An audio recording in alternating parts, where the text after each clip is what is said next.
Hello, and welcome to today's KDP University's At Home with Michaelbrent Collings. I'm Trisha, and for the past 6 years, I've moved around Amazon's books teams, learning the business so I can share it with authors. Prior to coming to Amazon, I worked as a graphic artist, project manager, and educator. Currently, I'm privileged to work as part of the KDP University team, helping authors use the KDP website to make the most of their author journey. Now, enough about me. We're all here to talk to Michaelbrent Collings. Novelist and screenwriter, Michaelbrent Collings is one of the most successful indie horror authors in the US, as well as an international best-selling thriller, fantasy, science fiction, and mystery writer. In addition to being a best-selling novelist, Michaelbrent has been a finalist for the Bram Stoker Award, a Dragon Award, and a RONE Award. And he and his work have been reviewed and or featured on everything from Publishers Weekly to Screen Magazine to NPR. An entertaining speaker, Collings is a frequent guest at Comic-Cons and writing podcasts like Six Figure Authors, The Creative Penn, Writing Excuses, and others. Welcome, Michaelbrent. How's it going? It's a pleasure to be here. Oh, we're thrilled to have you here. I was super excited that there's closed caption available. That is so cool. Yes. And it makes me want to say, like, the viscosity of my pagna-gluten is overwhelming, like, just to see if they can keep up. I used to be in a church congregation with lots of deaf people, and we had a person doing sign language, and they always were like, oh, when I stood up to talk or something, because they knew they were going to get some weird word they didn't know. Well, I'm sure Julie's sitting there trying her hardest to figure out how to spell everything you just said. I would just be like, and some science stuff. Right. Illegible. Exactly. All right. Well, let's start out by asking how you got into writing, and then we'll move into how you got into writing horror. I was born into writing, and not in the sense like some cosmic muse pooped fairy dust on my head and I came out with a pen in hand, ripping my mother asunder with the beauty of my words. It was just, my dad was a creative writing professor at a big university, and I grew up in a writing environment. He brought home, like an electric typewriter and said, "This is yours, like someday all of this will be yours, son." And it was an electric typewriter, and we got to bang on it, and that was just kind of like how we had fun in my house. And he had a huge library, just enormous, like stacks. Literally, he had like library stacks in his office at home. And he walks me in, and I'm like 7 years old, and he goes, "You can read anything you can reach." Because he had set it up, by appropriateness, like PG-13 was above my head level. So I discovered the magic of stepladders and had caught my dad in this loophole. So I'm like reading Stephen King and Shirley Jackson and all these things like that I shouldn't have been reading probably for a couple of years yet when I was 8 and 9 years old. And it was at the same time, he was a major literary critic. He was a real proponent of horror-ass literature. So I grew up with screaming and typing in the next room, and I was kind of doomed from the start from that perspective. I can see how that would be. Yeah, we kind of inherit those things from our parents, don't we? Yeah. It was helpful. But you actually didn't start out as a writer. No, because and nothing against this. So like, it's just not me. I just didn't want to be that 40-year-old guy living in his mom's basement, like bringing women over and being like, "Any day, baby, I'm going to be the next big thing." Like I wanted to be stable, and I wanted to have a family with an actual house and stuff like that. So I went to law school. I actually got into a really good law school and a really expensive law school. And I became a lawyer, and I was, doing the partner track and stuff like that.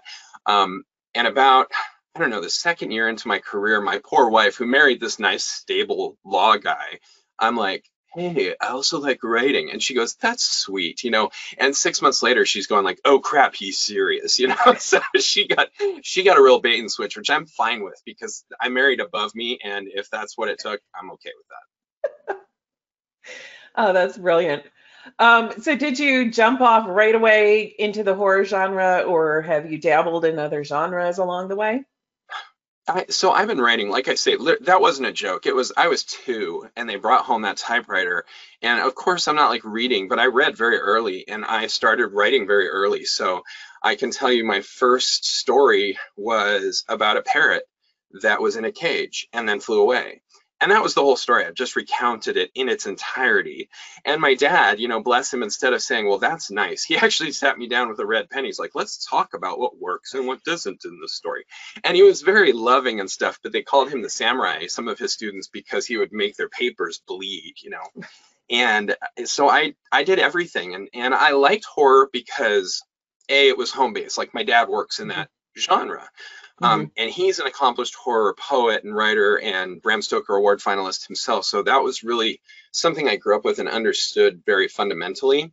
But I did some of everything. I think what really caught me on horror was the fact that it's actually, I tell people, it's the most moral of genres, by which I mean, like, it's the genre that your outcome most depends on making good choices. And that's also why I like writing romance. I write romance under the pen name Angelica Hart, and it's very similar because they both involve heroes fighting monsters, a real monster or a cowboy with a black hat, and their survival ultimately depends on the decisions they make. And that was really comforting to a kid who was very small, very smart, very obnoxious. Like, I knew what the inside of the locker looked like, and having an ability to murder somebody who had made a bad choice by being a bully, that was comforting. It's like, this world actually makes sense. Yes, there might be monsters, but in the end, there's a larger metaphysical sense, and that was very attractive to me. So with writing horror, there's an edge to it, right? And there's we talk about arcs in literature, but there's that underlying tension that has to be there throughout to keep the reader's attention, but also those parts of relief so they don't get burnt out halfway through the book. How do you figure that out? I mean, how do you ensure that it's there? Wildly inappropriate humor is my go-to. It's funny, but we have to laugh. Like, I remember watching Misery, by the Stephen King movie, and I know horror, so I'm sitting with my friend. I'm like, there's gonna be lightning, and it's gonna light up her face, and it's gonna be scary, but we won't be scared because we're men, And it happens just like that. And in the front, thank goodness, because it was wonderful, this whole group of teenage girls was there, and they started screaming, and the scream just rolls through the audience, and so it hits us like an inevitable wave, and my friend and I, manly, look at each other and go, ah! Like we're screaming like castrati. And then after it was over, we had to start laughing, and we joked about it for the rest of the night. And that's a really great way to do it. And humor and horror are both about uncomfortable situations. So it's very easy. All you have to do really is pull back 10 or 15 feet, because if you're laughing at the heroine while she's being chased and falling down the cliff, you're kind of a horrible person. But if you pull back so you're not with her anymore, it's distanced, it's funny because it's happening to somebody else. So you interpose those moments of humor, and it's a really good way to let the audience go, oh, thank you. And then you attack them again, because the point isn't for your hero, your protagonist, to be afraid. The point is for your reader to be afraid. That's the best aspect of a horror story. So do you plot everything out? Do you know where your book's going when you start it, or how much of it do you plot out? Sometimes. It depends on the story. So like if I'm writing a mystery, for instance, the book I just came out with on Monday, Malignant, available now on Amazon everywhere.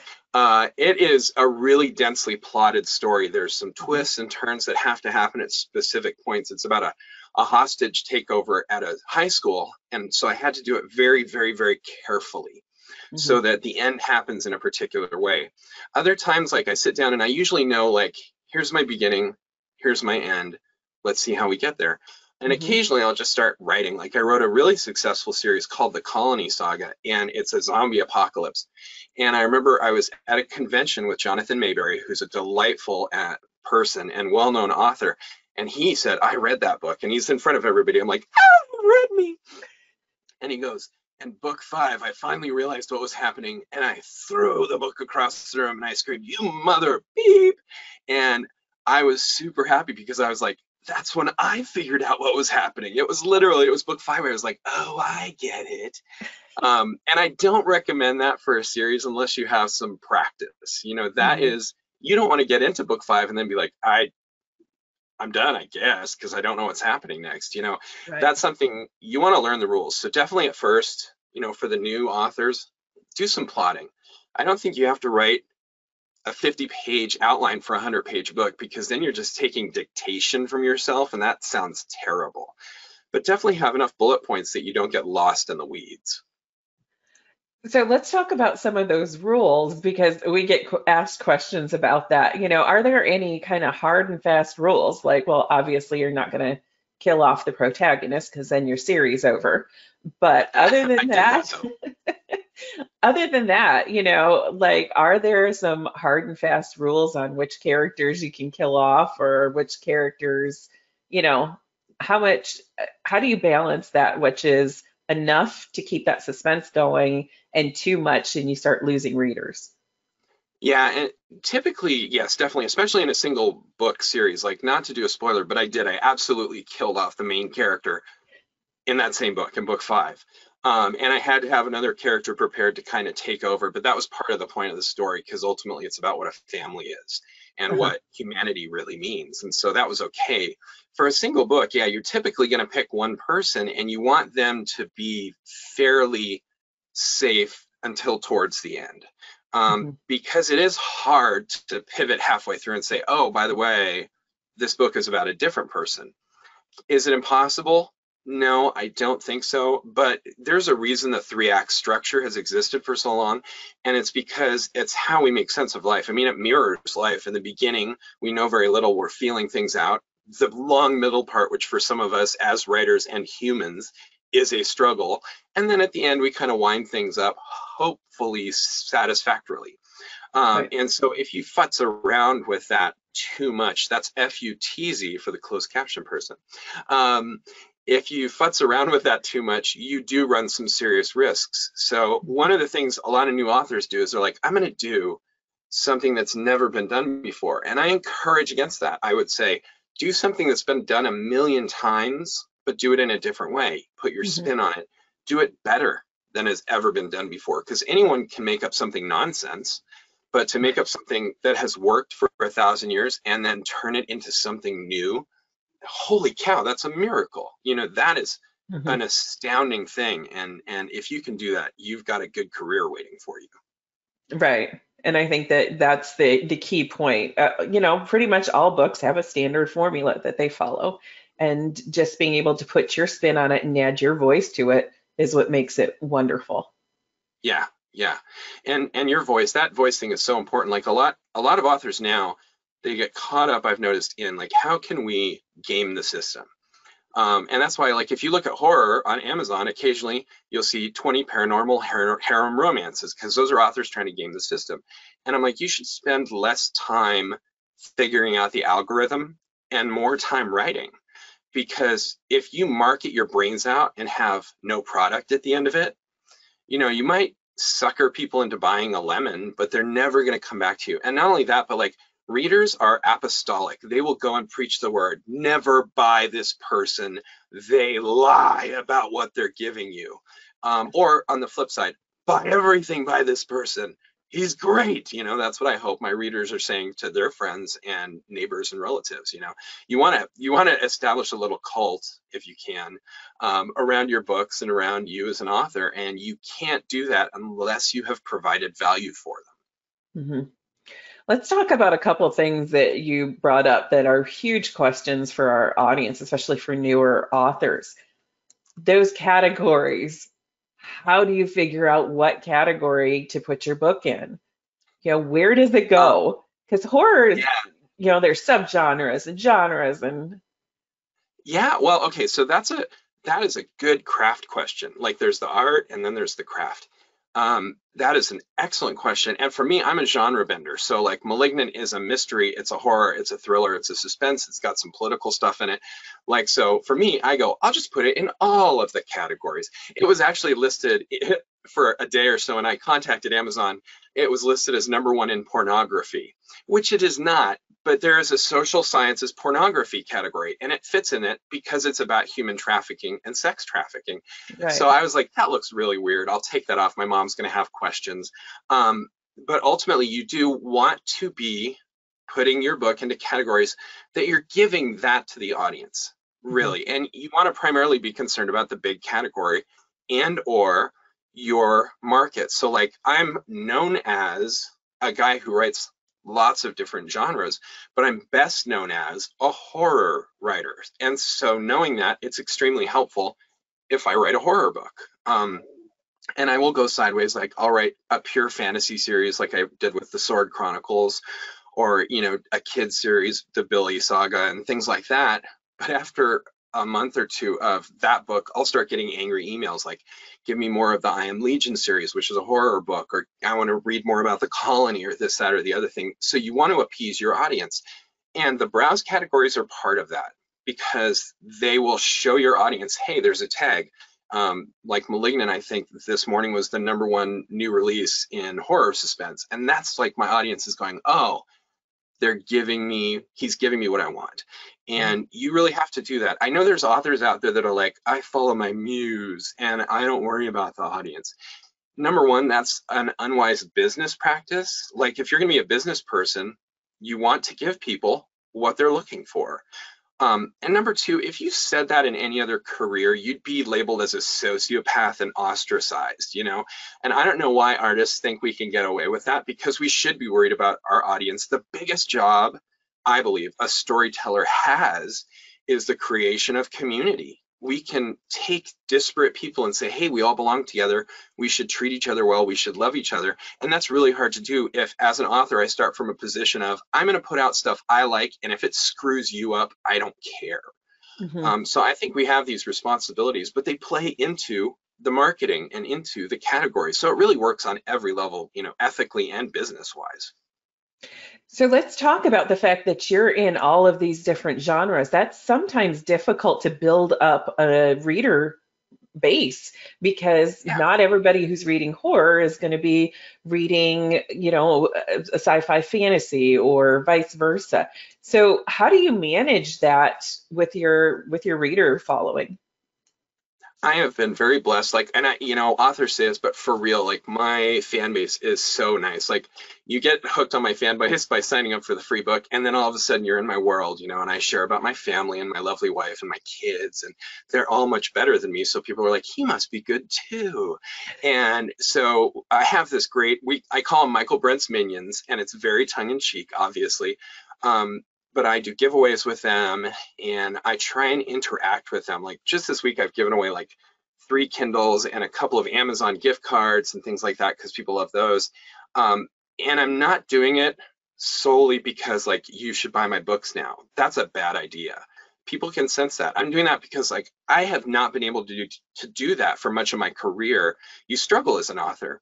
And now I'm in a position where I can give stuff back, and that's a great feeling. When lockdown happened, I took my wife and my kids and we talked, what can we do? And there wasn't a lot, but we're like, let's put all my books on, because I have like 40 or something, on sale for 99 cents each. And maybe we'll keep that up for a week or two, because that's like an 80% royalty drop, 90% Mhm. royalty drop. And we kept it up for over a year and a half, because my minions were so happy about that. They're like, look at this author, he's trying to help people. And so the more genuinely you can appreciate your fans, and by that, your friends, like the people in your circle. Mhm. Hopefully it's a big circle, and that is hard sometimes, because like I used to answer every single email and I can't anymore. And that sucks. I really want to answer every email, but though I can't, I tell them I can't. Like I have an email that kicks back that says, honestly, it kills me, I can't talk to you. But my health was suffering 6-8 months back, and I had to draw back from 4 hours of fan mail a day and being on the Facebook and this and that and the other thing. But through all that, I think they really know. They're like, this guy actually kind of gives a crap about me. He's not just there to sell me books. He's trying to make the world a little better. And that shows through in your writing. Right. So we usually don't take questions until the end, but I have to go with this one next. How did you establish your cult? Oh my gosh, so many things. Amazon ads helps. Amazon, and this isn't a bad thing. People complain about Amazon. Amazon's a business, and they have to make money, and they have to do it in certain ways, and they're very good at it. And they run really good customer support. Like, I've never complained about a bad shipment and had them be like, "Well, sucks to be you." Like, it gets fixed. And so they also know that they're trying to make money, though. And Mhm. one of the ways they do it is through those ads. So I've noticed when I do Amazon ads, my books do a little better. Not necessarily the books I'm advertising, but like, it makes sense. They're going, hey, this guy is kicking money back into the system. And I can't imagine they miss that. So that's helpful. I also do Facebook ads. I do things like this where I put this little freebie thing and that grows it. So like, part of what I encourage people is don't start out spending $1 million in advertising, because you're going to lose $1 million in advertising. But when you've grown a bit as a writer, like I used to spend $1 a year and I got 100% return on that. My mom would literally buy every one of my books. I felt very successful. And now I spend tens of thousands of dollars a year and I only get 10 or 15 or 20% return, but I'm making much more money at the end of the day. And Mhm. so you do, at this point, it used to be if you were out there early, you were one of 3 gun fighters in the Old West, and everyone was going to come to you because you're the only person on Kindle. And now there's, 174 trillion books on Amazon. And I know I'm being conservative. It's probably more than that. But you do have to be out there. You do have to do stuff like this. You do have to be part of the product. People are less interested in just Malignant than they are Malignant by Michaelbrent Collings. He seems like a cool guy. I bet he can't scare me. Oh, I was wrong. Like, you want them to get personally involved in you. So that's my next question. You have worked really, really hard at building a persona and a brand, right? And that's you, right? Exactly. And I think that that's something that newer authors will struggle with a little bit, is that the brand is not your titles, the brand is you as an author. So let's Yeah. talk a little bit about that. Kind of, how did you build yourself as a brand, and how much does it impact your personal life? Okay, those are awesome questions. So, first of all, everyone who is sitting there going, I could never do that because I have anxiety or things like that. I have major depressive disorder, suicidal tendencies, psychotic breaks, and huge anxiety. So, like, these are clinical, these are bad things. I'm open about it. My wife has to take my car keys away some days because I can't be trusted with things like that. And so, if you're sitting there going, I can't do it, you can. It's harder. Like, after I go to a convention, I curl up in a little ball. After this interview, I'm going to sit there and think about all the things that went wrong. Like, I'm noticing because of the green screen, there's little bits of spill on my bald head, and I'm like, I had an odd-shaped head the whole time, you know. So it does cost us more, but it can be done. I encourage people to talk to people who are friendly and be like, how do you do that? Like, I literally, when I was a kid, I went to my mom and I said, okay, I have determined in my wisdom and my thoughtful process as a young genius that being shoved repeatedly in a locker is bad for my mental growth. How can I stop that? And my mom, who's like the friendliest person ever, she goes, do you know people's names? Do you smile at them? Do you say hi? And I was like, I didn't realize any of those things were relevant. And so you can learn how to do this sort of as a checklist. And as you do it, it becomes more of your genetics, your mental DNA kind of thing. And the other thing I recommend again and again is, like, really try and get involved. You don't have to be at the front of the pack. You don't have to lead a social justice movement or change the world. But, like, do you know your neighbors' names? Learn them. Get out there and play with them and be with them. And when a fan writes you a letter, especially at first, respond immediately. That person cares about you and no one else does. They're there for the long haul. Make them part of your core group. It is an accretive process. It is like the Great Barrier Reef, which is enormous, and it's made of single cell animals. I mean, it didn't grow in a day, and your career won't either, and you don't want it to. Side note, most authors who have a big breakout hit, they disappear because they don't know what they did and they can't replicate it. And you want to be able to replicate your career steadily this way, and there will be ups and downs. My only job security is my last royalty check. That's part of the deal as an author, but you want it to kind of proceed upwards, and you want to know how to do that. So I encourage people to be kind. You cannot be the most successful person in your whatever career. You just can't control that. Maybe you are, but it's not up to you. It's up to genetics and environment and a host of other things. But you can control being the nicest person and the most professional person in your career. So like, I just landed a huge job because my ex screenwriting manager called me up and said, she's like, I have this guy who wants to pay a huge amount of money, but he only works with really nice people. I thought of you. So be out there contributing, be out there making a good difference, and it comes back to you. It always comes back to you. It does. It does. And to your point, I mean, even if you, because we do hear a lot about, well, I'm an introvert and I'm not good socially and things like that. Let me tell you, it's practice. I Yeah. am also an introvert. You'll see me. It takes every ounce of my being when I'm at conferences not to stand in a corner and just people watch. You know Oh, I how, just cry in my office for 2 days afterwards. Like, I literally have a bed in the back, and I'm like, I'm going to be on the bed. Call me Thursday. You know, and my family exactly. knows to expect that. That's kind of life. Yeah, because you have that dialogue playing in your head of all the things that you said, and you're like, ooh, why did I say that? You know, all those things. It's not easy, but again, to your point, it takes practice. You just keep doing it and doing it. And like anything else, it becomes a little more second nature. Yeah, and you're not going to start out, I have to say, like, you know, I've been around for 10 years. This is the first time KDP University reached out to me, and I'm thrilled at that. I'm not like, why didn't they get to me earlier? Because my first podcast was a train wreck, and I'm glad it was only like a 2-person audience. It was the podcaster and his mom. Moms are constitutionally required for the most part to like All the things. things you do. And so it grew and grew and grew. And now when I do this, like if I had done this 3 years ago, I'd have been spending 4.5 hours preparing. And now I Hmm. walk in, I'm like, oh, I pull down my green screen, press my little button, and we're pretty good to go.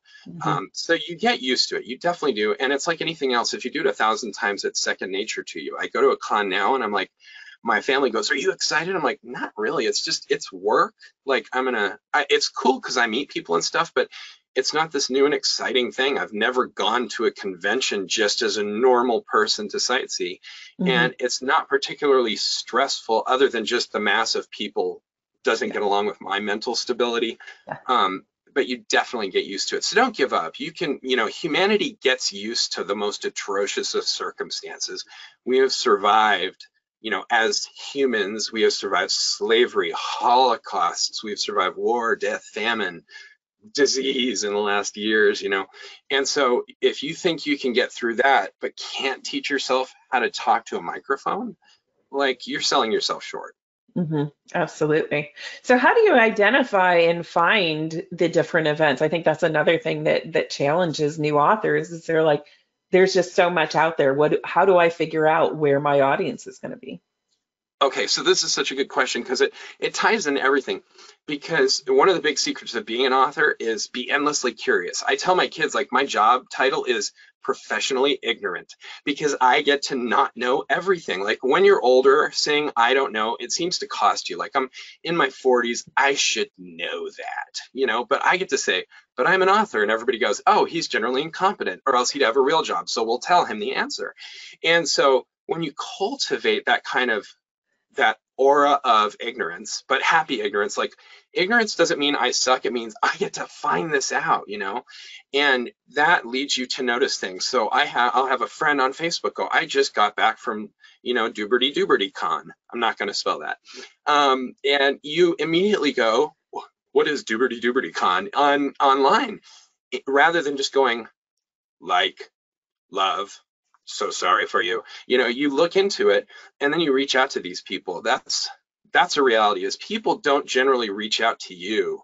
I mean, even Stephen King, J.K. Rowling, like the biggest authors, Ian Sainsbury, who was on the front cover, I bet you his people send his book places. Like they don't just wait and go, come on to me. You have to be involved, and you look it up, you research it. How did you find out in your submarine book how submarines go up and down?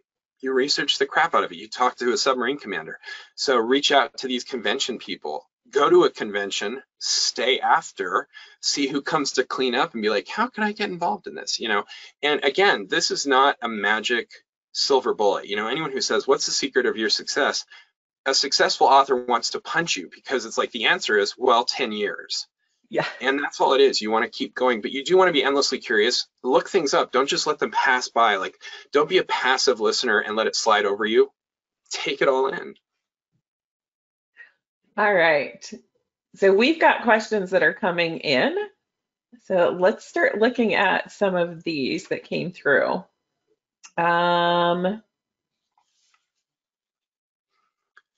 Oh, good. You're back on the screen. You disappeared Yeah, for a moment. I was I like, the know. average good lookingness level just went down hugely.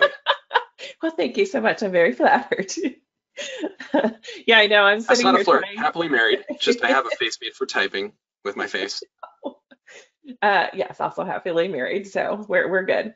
Do you think this kind of community management, quote, cult creation is perhaps more important than the content? I think that's a fascinating question. I think it is more important to your humanity as you proceed, but the content is more important to your business. And that's a fancy way of saying you have to have them both. You can't bifurcate them, at least under my philosophy, which involves being an active participant in the world. Like, you can't just step back and say, I'm just going to write books in my little office and be like Gollum hanging out in Middle Earth. You've got to Right. get out there. But you also have to have good stuff, or why do they care about you as an author? You know, if you're not putting out good stuff, then make that cult anyways, but go out and change the world in some important way. hmm I think that you're talking about a couple different things. I see those as kind of two kind of separate things. That the readership and building that readership is only one part of the step. If you don't have really good content to back it up, they're not going to stick with you. Even if you're a Yeah. likable, fun, nice guy, they're still not Yeah. going to stick with you and read. No, and not as an author. Again, like, Yeah. if you have that charisma and you're like, I like building these communities, there's billions of ways you can do that. You know, there's so many things you can do to make the world an improved, better version of itself. And maybe hmm writing isn't your calling. You do have to provide them value. And for a writer, that means a good story. hmm Absolutely. Um, this is a great question. Do you think the darkness that you write could either feed your depressive disorders and or the writing benefits from that? Um, it it does benefit my writing in that I'm unafraid to say this sucks. Like, a hmm lot of writers think they've just written the next Shakespearean epic that will be around for 400 years. And I'm like, mine is maybe going to make it to the typewriter and then, you know, the word processor, and then I'm going to get rid of it because I am terrible. And I do my own covers and stuff. And part of the ability to do that on a professional level, to learn that skill, is to say, I'm terrible at it. So how do I learn it? hmm So it's helpful in that respect. I think writing darkness could bring me down. But hmm I try and write redemptive, didactic darkness. I write books where people make a good decision and they do get through in the end.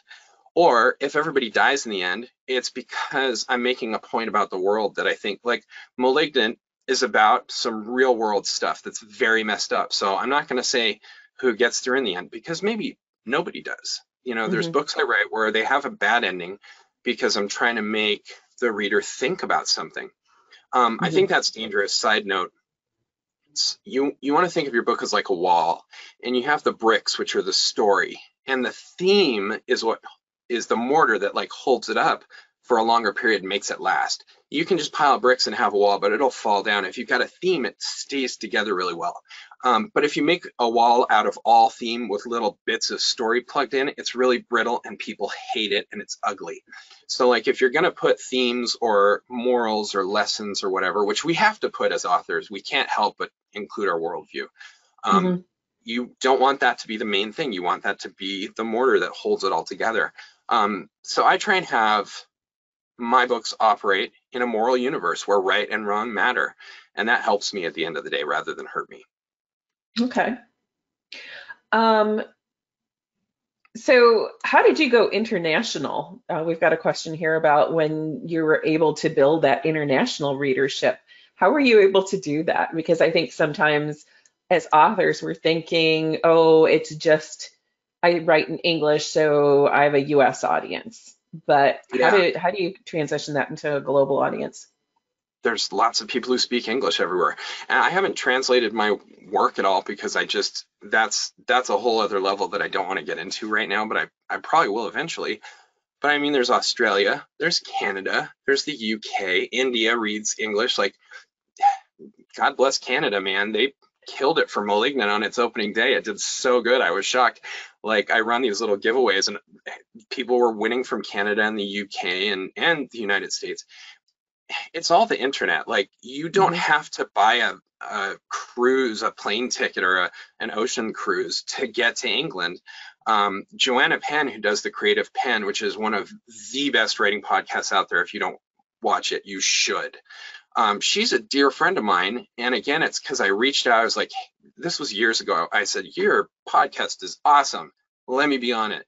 And now I have a British person talking to me in England with an English audience. And they're like, oh, for an American, he's actually quite civil, and maybe they'll buy some of my books. So you reach out. I remember one of my biggest podcasts was some guy in like Malaysia. And it was a fantastic podcast, by the way, because everything I said, he went, that's amazing at the end of it, really loud. And I was like, this guy's the most excited ever. So you just reach out. Everybody's email is available. Send them an email. Say, can I be on your podcast, your English speaking podcast in Tanzania? And they'll come back and say yes or no. But international borders for the internet, especially with Kindle direct publishing, like, they're not there anymore. Amazon is almost everywhere. So put your book up. And I have fans in the Netherlands because there's tons of people who speak English there. I have fans in Germany and Israel. I've gotten emails from Egypt, and it's because they work on the World Wide Web. So that international audience, it involves some work. Like, I have to figure out how to do AMS, which is Amazon Marketing Services. And they have their own distinct console for each country they operate in. So I can't just like upload my United States content and hit everywhere. I have to go to Canada and I have to go to France. But you can do that. And you can do it on Facebook. You can do it on Google. There's all sorts of ways to target different countries. And it just, again, it's a willingness to do it after you have a bit of confidence that, yeah, my product merits this kind of attention. So we have a question. How did you figure out who your target audience is? I think we kind of touched on it a little bit, but we didn't talk about that specifically. It's trial and error. Again, there's nobody like me. That's part of the wonderful thing about being a writer is you're totally unique. So your perfect audience would be you, probably. And there's nobody else like that. So the runner-up is people who find you interesting. And again, if you become interested, more people are interested in you. Yes. If you become fascinated with their lives, more people are interested in yours. And it doesn't work if you're going in there for that, if you're like, I'm going to fake being interested, because people can sense that schmooziness. But you find your best audience by being your best boss, your best customer, your best example of everything.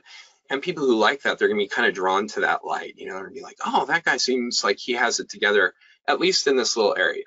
So I'll talk to him. And it's a slow process. I also liken it, it's like pushing a snowball. It gets bigger and bigger and bigger, but it also gets harder to manage, and you need to bring in other people, because in publishing, you're also pushing your snowball uphill. It's always an uphill battle. And it takes coordination, but you can do it. I fundamentally believe that absent a couple of like actual medical conditions, everybody has a story worth telling. There is simply the question of if they want to put the time in to learn how to tell it properly. And I think that's the big distinction, right? We all have our stories. We all have that story that runs in our head that we can tell, but it is a craft that you have to learn how to do.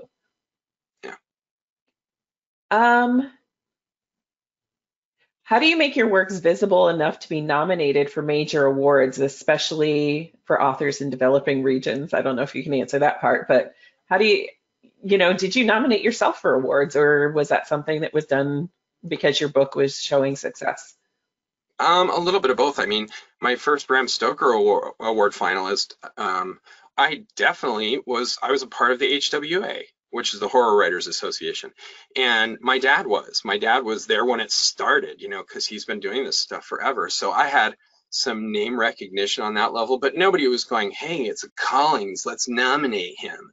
You know, I was out there being part of the group. So I was posting on Facebook and interacting. And again, you don't want to be there like, take. So I was trying to be helpful to other people, and I mentored people. I actually was one of the people who drafted the bylaws that allowed indie authors into the HWA. Before that, you had to have traditional publishing, you know, and this was when non-traditional, you know, indie publishing was viewed as just a horrible disgrace. And now it's so much more legitimate. But I was one of the people who advocated for them letting others in. I got in because I was a screenwriter, so I slipped in under the radar that way. But I was like, you need to let the indies in. This is an important, huge market, and it's only going to get bigger. And so doing stuff like that, they associated my name with somebody who at least knew what was going on. And it made it easier for them to say, hey, here's a free copy. You know, you get name lists sometimes for these associations. So if you join the HWA, you can get a list of all the authors who are willing to read your book for awards consideration. And you send them your cover letter. Don't send the book, just say, hey, here's a book. I'd like you to read it for Bram Stoker consideration. They say, sure. The RONE Award, I actually was nominated for cover design, and I had no idea how that happened. So sometimes it's a delightful surprise. At a certain point, you go, oh, somebody I didn't know likes me. But a lot of the time, look, it hasn't changed since high school, folks. It's a popularity contest. And the funny thing is, like, I always watch all these movies about the popular girls being so mean and stuff. And I was like, usually the popular people were the nicest ones. That's why they were popular. You know, people liked them. So you want to be the popular person in that way, not in a movie way, but you want to be out there helping people, and they'll go, yeah, I'll read your book. Not because you asked me, but because I actually like you and I see you have a new book. And that leads into your voice. I mean, if people like your personality, they think, well, that voice is going to translate into your content. And so, sure, I like talking to you, so I'll read your book. It probably sounds about the same. Yeah. And it's easier for almost every genre than horror. Like horror, they go, oh, he's nice. He's probably not really that scary. One of the things I hear most on podcasts when it's over, it's like, you were really nice. Like they were expecting me to leap through the webcam and bite their face off, you know, because you're a horror writer. There's a little bit of a dichotomy there that people assume. But yeah, just be out there and be kind and be willing to put yourself forward for the award. If they say you can self-nominate, do so. If they say you can send your book to people, go for it, you know. And you don't want to be out there being a politician necessarily, but if you have a fan base, you can say, hey, the, you know, Pagna Fluten Awards are out today. Just FYI. and if they like you, that's what you want, kind of thing. So you can definitely encourage your fans. You can encourage the membership by being there for them. Ultimately, though, if you write a sucky book, they're not gonna be like, well, he's really good, so let's have his crappy book represent our entire association. That's not gonna happen. Right. But the other part of it that we kind of hit on but didn't talk about is joining associations. There's something in each genre, you know. There's for horror writers, for romance, sci-fi, fantasy, lit, RGB. I can't even say that one right now. Role-playing games. So there's all sorts of different, and those are another way to find conferences, you know, places that you're going to meet your readers. So another great way to kind of start building that following. Yeah, and with coronavirus, there's so much that's virtual. Like I was at the London I think it was the London Book Expo or something like that. It was something London, which I never would have done, except it was virtual. And I have, again, I was on it because at a previous panel, I was nice to somebody and she called me and was like, I want you on this panel because I'm in charge and I want a nice person. And I have to emphasize, you have to have a good product. But a couple years ago, just side note, my entire business model imploded. You know, the internet changes, advertising changes, and you have to keep up with it. And I failed to do so. And my most important job is being a dad and a husband. So I emailed my fans, you know, the 6 that I thought were left. And I said, I can't do this anymore, so I'm gonna have to quit. I'm really sorry. And I immediately got emails from several like big authors saying, That's unacceptable. What do we need to do to keep you around? And it was because they were my friends, but they also genuinely thought my books added something. So once again, this was because I had a good book on a base level, but if it was just a good book and I was an a-hole, they'd be like, well, good riddance. There's other good books out there and we don't have to deal with him. As opposed to, oh, he's struggling, because you're going to struggle. Being an author is very, very rarely just straight uphill. I don't know anybody that's just had it roses and chocolate all the way up. So you want to surround yourself with support system, and going to the conferences, going to the associations. A lot of the associations have mentor things where you can say, hey, I'm new, and they'll pair you up with someone more experienced, and that's delightful because you have somebody watching your back. Right. So we have a question kind of along some of that line too, but what are your top 3 strategies for keeping focus while writing? Crap. Having an outside office, like it's writing is different, okay? Because at the end of the day, first of all, a lot of authors worry about writer's block, and I've never had it in my life. And part of the reason is because I know what a lot of writers don't, which is there's a difference between typing and writing.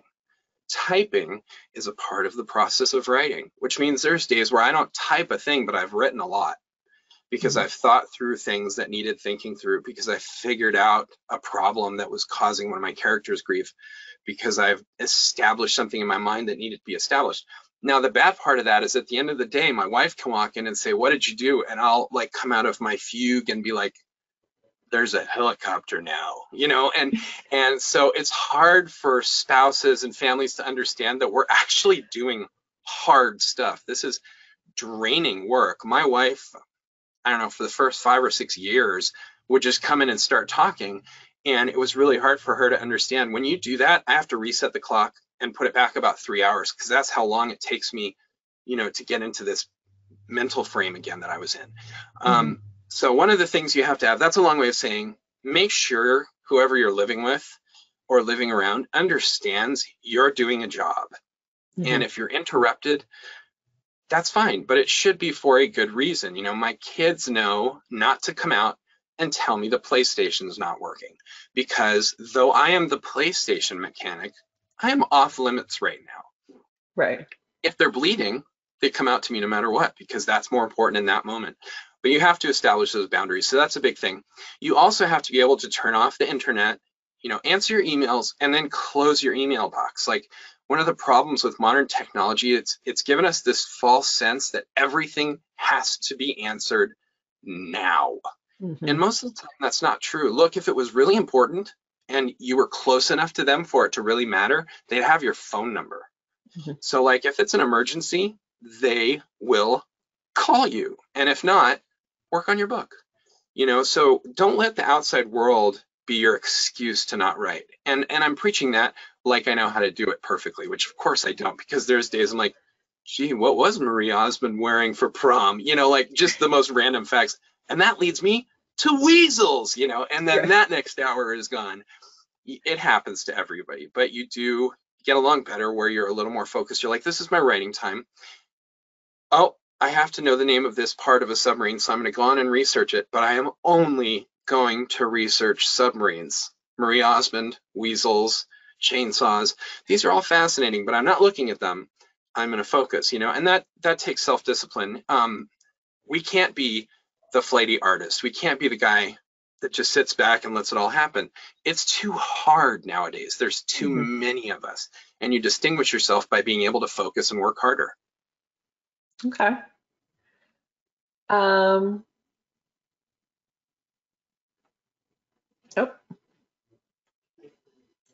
I think we ran out of questions.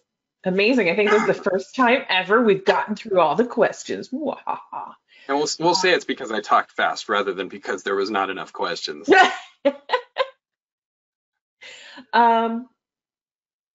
Let's talk a little bit. You talked about your covers. So do you still design your own covers? I do.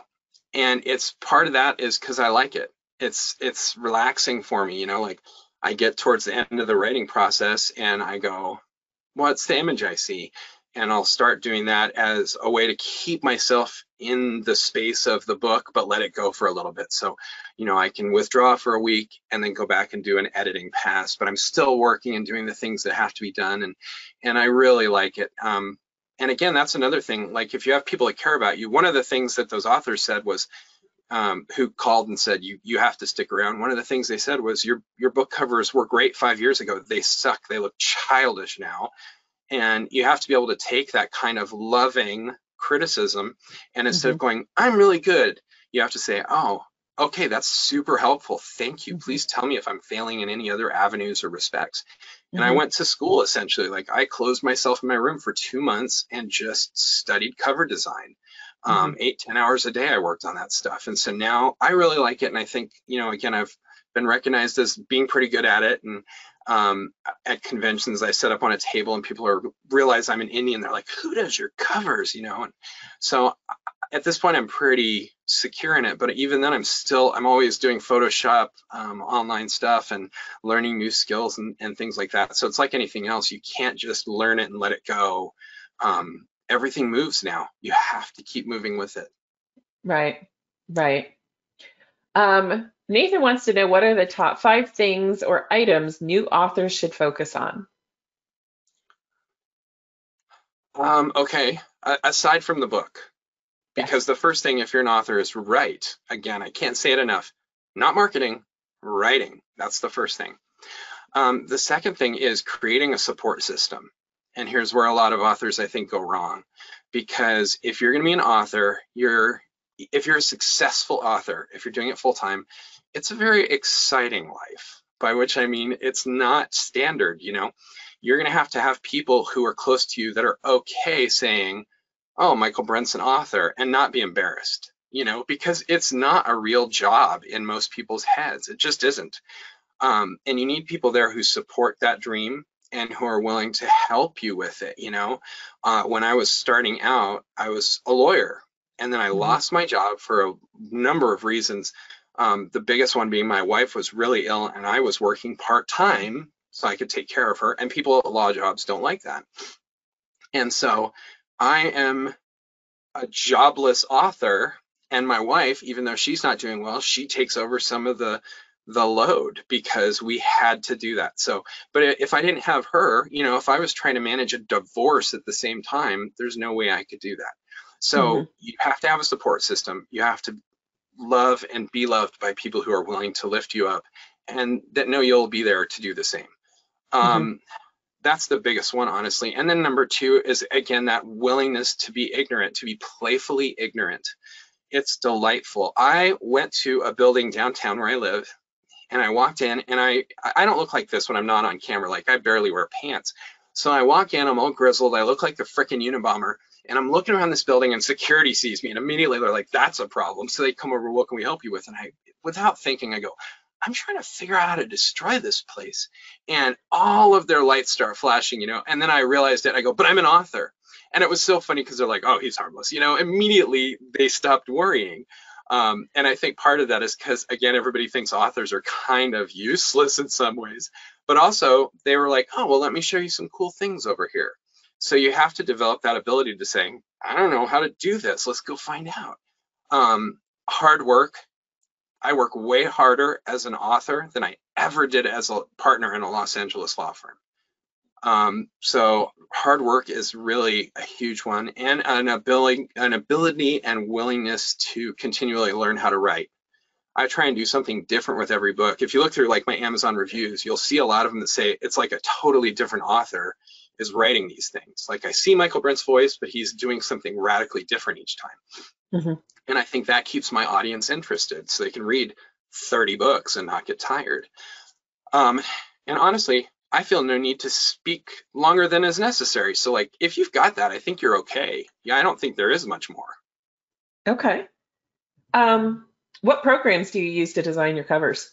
So I use mostly Photoshop. Okay. Yeah, I use Photoshop. I do cute little videos from time to time, and I emphasis on cute. These are not professional level, like I'm just being silly with my family. And so those are on my YouTube channel, Michaelbrent Collings author, I think is what it's called. And So I use like all the Photoshop suite to do stuff like that and put in whatever minor special effects. I use Minicam, which is a virtual camera, so I can have this cool background, which I didn't set up properly, so I have a weird head today. I use Word. People are talking about Google Docs and Scrivener and all these other options, but the reality is Word is still industry standard. And the other things are cheaper, but if you're not willing to invest a couple $100 in your career, you're probably not going to have the staying power to work as an author. Same thing with Final Draft, which is the go-to for everybody in Hollywood for screenwriting. So if you have screenwriting aspirations, get it now. What else do I use? I actually overclock. I have a really nice computer and I overclock it constantly because I have so much stuff on it. So like, obviously I have all the Kindle stuff. I have Kindle apps and I have the Kindle app, the Kindle previewer. I don't even know what they're called because they're all literally on the taskbar of my computer, and I just click. I'm like, it's the reading guy one, you know. So there's tons and tons and tons of things. I probably have 60 or 70 apps that I use regularly on my computer. So Chris wants to know, will there be another Legion book coming out soon? I hope so. I have a, thanks, Chris. I have a young adult sci-fi coming out that I've been contracted to do, actually. So that's kind of a cool story, like somebody who has a screenplay they want to turn into a movie and they want it novelized first. So I'm doing that. But that's going to be really fun. And then after that, I will either do a Legion story. For those who don't know, it's a series called I Am Legion. And each book is a standalone, but if you really want to start, you start with Strangers. So there's I Am Legion, and I'm going to do the 4th book, hopefully either next or the one after. I wrote a movie a couple years back that was an amazing screenplay that through the magic of Hollywood became an okay movie. So, which happens, you know, and I don't bear them any ill will. It's life, and they paid me really well, and they were awesome people to work with, by the way. But I am going to novelize it, so there's a version out there that's my version, which will be fun too. So I'll either do the Legion one or a novelization of Barricade. Okay. All right. Well, we are almost at time, and I want to give you the opportunity to share how our audience can contact you afterwards if they want. So if you want to share, and we'll share the social media links in our chat as well. But if you want to go ahead and share how everybody can contact you. Awesome. Well, the best way, like I say, sign up through here, because what this does is you get a free book by being a member of my newsletter. And so that's how you'll get updates. And you can just literally click reply to my newsletters and I'll get that. And even though I can't respond to all of them, I read all of them. I do. I read all of them eventually. Sometimes it takes me 2 or 3 months at this point because I'm so behind, but I will read it. Or they can contact me at info@writteninsomnia.com. Written Insomnia is my website, and it's my press, Written Insomnia Press, stories that keep you up all night. So those are the easiest ways. You can also find me on Facebook. And a cool thing is I am the only person with the first name Michaelbrent in the whole world.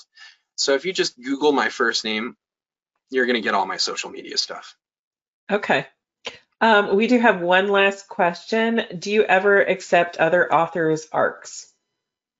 I don't, and it's not because I don't want to. On the contrary, it creates real problems because I sit there reading them instead of like taking care of my family. And also because I'm so far behind, I'm generally not useful, you know, like, and again, this is that whole like create community, because there's authors whose arcs I will read, but we're friends, you know, and so I know them and I know their book's coming out and I say, hey, can I have a copy? I'll blurb it for you. And they're okay with that. But I would love to, but I just don't have the bandwidth for it. Okay. Well, thank you so much for joining us today. This has been great. I'm getting, as we're finishing up, I'm getting everybody piping up and saying how much they've enjoyed our conversation today. So thank you so much for joining us and sharing all your wisdom. Hopefully you got 1 or 2 pieces amongst all the, you know, like candy. It was delightful. Thank you for having me. It was so nice to hear from you and be reached out to, and this was a delight. Thank you. You're definitely welcome. Happy publishing, everyone. Thank you.